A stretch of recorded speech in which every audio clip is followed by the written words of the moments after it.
kon dama jàpp ne Diomaye Faye dafa jël ay responsabilités man nag bëgguma mu dàq Ousmane Sonko parce que Diomaye ak Sonko Pastef ak coalition Diomaye yi yëpp dañoo échec ñoom ñëpp léegi ñoom ñaar ñëpp ñooy bokk primé en 2029. Sonko day victimiser wu pour Diomaye dàq ko mu génn victimiser wu fii taxaw di campagne naan gis na dama ko fal mu war ma pour amaat sympathie sénégalais Diomaye ngir yàlla bu la Sonko joxee démission sax balaa ngaa nangu démission bi génnal wax ba sénégalais yëpp xam ko mu xam ne yéen ñaar ñëpp ay ànd primé parce que kenn ci ñoom mënul. Très bien yow ñaar ñoo xam ne seen i bureau te seen bureau yi inspecteur des impôts yi mook parwaaru Rebeuss ñoo yem amuñu woon sax secrétaire bu leen defal café nga xool ñaari nit yooyu nga xam ne homme de riz lañ nga jël leen jox leen réew mu toll ne Sénégal ne leen nañ ko développé quoi quand même.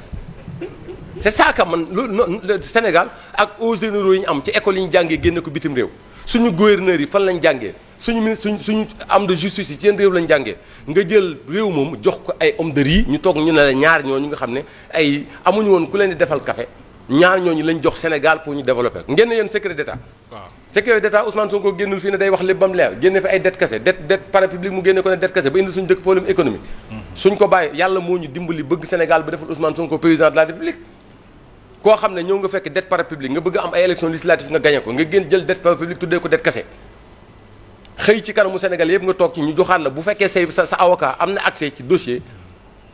conseil sécuritaire sa militant am fa accès Sénégal li ñuy dal suba bu ñu ko xam nañ ci suñu réew ci xal lañ toog ci danger lañ am te ñu am réew boo xam ne ñu ngi excellent pétrole am réew moo xam ne gaz lañ excellent àdduna bi yëpp soxla ko te dañoo bëgg pays bu stable dañ leen ko joxoon ci jàmm nañ gungee jàmm Diomaye ci mos dem bi ba 2029 ñu dem ci jàmm ak salaam Sénégal muñ tey teen moo fi nekk ku sëgg seen xoñ wat très bien alors parce Bachir que on a donné notre pays des hommes de riz. mi ngoog Bachir Guy Marius Sagna qui parle du deal Pastef Diomaye Faye qui est un président de transition selon lui lecture bi ñu ci mën a def au moment où Abdourahmane Diouf moom mi ngi invité le président à ce que mu jël ses responsabilités. Bon il nous faut retourner un peu en arrière convoquer l'histoire convoquer les investitures dans le parti Pastef pour comprendre que Guy Marius Sagna lu muy wax ay waxu picc la ndaxte dañuy dem élection présidentielle. est-ce que waxul li mu gëm. déedéet xam nga wax li mu gëm ak wax li nekk c'est différent dañuy dem élection présidentielle Pastef am 25 députés ci coalition Yewwi Askan Wi 25 députés yooyu noonu mu permettre ñu mën a am 2 parrainages par voie de député en y ajoutant le parrainage du frère de Habib Sy qui est député bu leen ko fàtte de ñu jël 13 députés yàqal ko Ousmane Sonko jël yeneen 13 députés yàqal ko Habib Sy jël parrainage militant yi jox ko Cheikh Tidiane kon fan lañu dilee ak Diomaye fan lañu tegee ak Diomaye fan lañu tegee ak Diomaye donc su ma déggee doguma la bu seen pexe juboon bu seen pexe juboon bu soon pexe juboon du Diomaye mooy seen président. ah ok maa ngi lay doog a dégg. bu soon pexe juboon Habib Sy lay doon wala Cheikh Tidiane Dièye Diomaye ba mu demee uti parrainage bañ ko recalé tu sais comment il a contourné le parrainage diaspora lañ dem indi kon kañ la Diomaye nekk candidat Pastef. C'est la question à se poser ba ñu demee ba xam ni c'est une évidence mënatuñ ci dara donc ça quand tu remontes sur cette histoire tu vas dire que Guy Marius Sagna ay waxu picc lay wax donc bu fekkoonte ne on parlait effectivement on a entendu des gens théoriser candidature de transition Habib Sy moo waxoon man je serai le candidat de transition bu ngeen ma falee damay defaat kii jox leen est-ce que Diomaye l'a dit est-ce que Diomaye l'a dit quand tu convoques l'histoire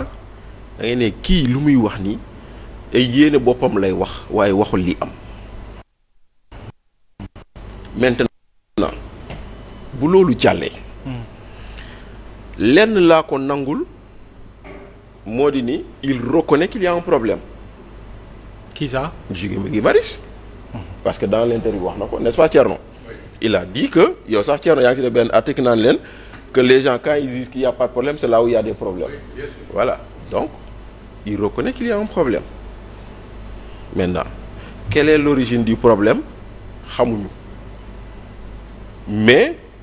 ce problème-là tout ce qu'on souhaite nous c'est qu'il y ait pas des débordements sur notre fonctionnement étatique loolu rek la ñu soxla parce que président ak premier ministre bu ñuy ànd bëñ ak làmmiñ la mën nañ mbëkkante mën nañ kii et cetera donc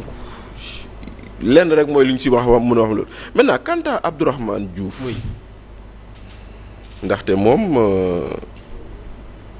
j'ai envie de dire qu'il a raison j'ai aussi envie de dire mais As foo nekkoon voilà j'ai envie de dire As foo nekkoon parce que bu toogee tey naan ñu woy on ne doit pas avoir une justice des vainqueurs mais xanaa As dafay fàtte ni mook Badara Gadiaga ñoo bokkoon réew mi moom As ba ñuy jàpp Badara Gadiaga loolu lan la tudd ça s'appelle comment moom As xanaa dafay fàtte ni Abdou Nguer est en prison depuis plus de 7 mois loolu nan la tudd As xanaa dafay fàtte ni ñu ngi toppee Lat Diop loo xam ne kenn mënu ko prouver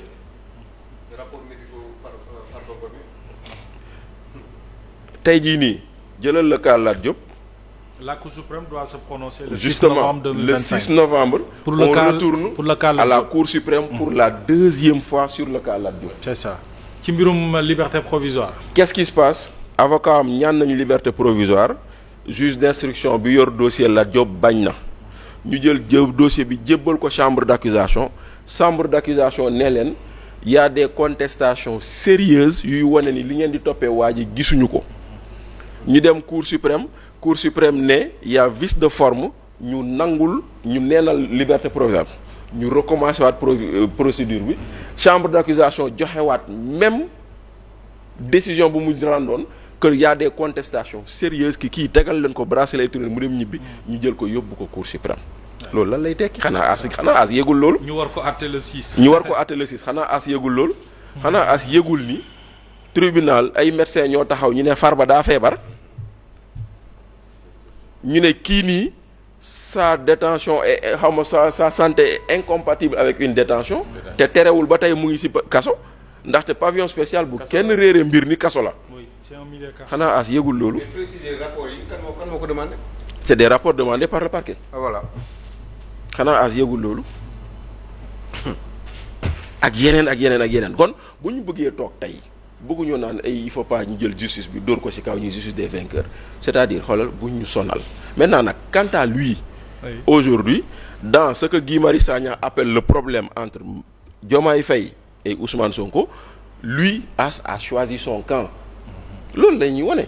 il a fait le choix de Diomaye au détriment de Sonko. il dit As mooy Diomaye mooy As. mais ci loolu sax ci choix moom man waa Pastef yu ko ci mere tam dama leen di dañ may xaw a jaaxal ndaxte ñoom ñoo ñu ne Diomaye mooy Sonko mooy Diomaye. waaw boo nee Thierno ak Bachir benn lañ Aliou Sow boo nee Thierno ku baax la kon kay nee nga Bachir ku baax la.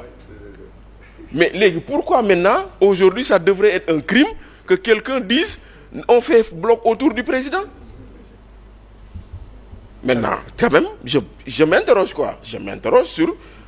en réalité, qu'est-ce qu'on veut? C'est ça. Parce que, lu Moussa di wax day feeñ foofu noonu. Ce qui les intéresse, ce n'est que la personne de Ousmane Sonko et le siège de la présidence pour Ousmane Sonko. Très bien. Alors, lan nga bëggoon wax ci Ahmed Ndoye sànq ba ma dagg la. Non, c'est que en fait,